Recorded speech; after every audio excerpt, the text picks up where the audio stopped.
it is. I think it's certainly a moment to be really proud to be a female cricketer here in New Zealand, not just as an international player but a domestic player as well. I think the investment made by New Zealand cricket over the next 5 years is massive, and like you say, it could be life-changing for a lot of these players here today, which is exciting. And I think a huge amount of credit has to go to obviously New Zealand Cricket, but also the Players Association as well. I think it hasn't happened overnight. It's been a long process, and at times I'm sure it's been complex, and there's been some pretty fierce debates, I'm sure. But to get to the outcome that we have today, it's certainly something that I and the rest of the players here today are really proud of.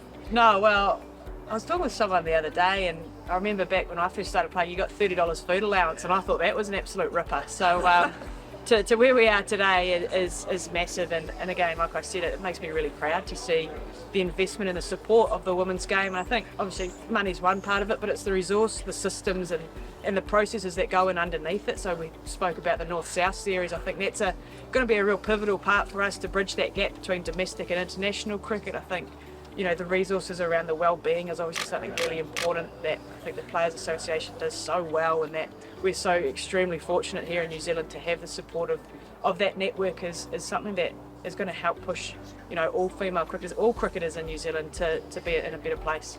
Oh, look, I think having that increased support from a payment point of view, and also the resources around those players, hopefully keeps them in the game for longer.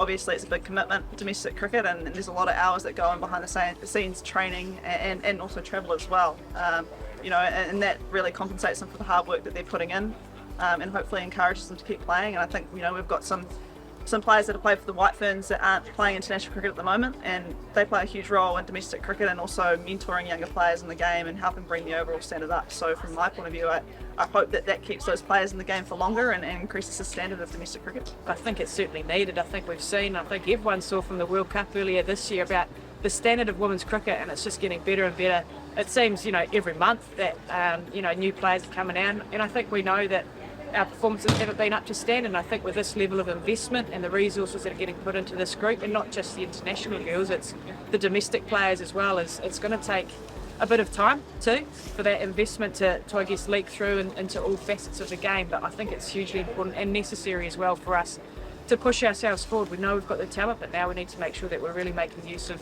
the support and the investment that we've been given. Possibly Millie Kerr, she probably has the biggest wardrobe collection of shoes.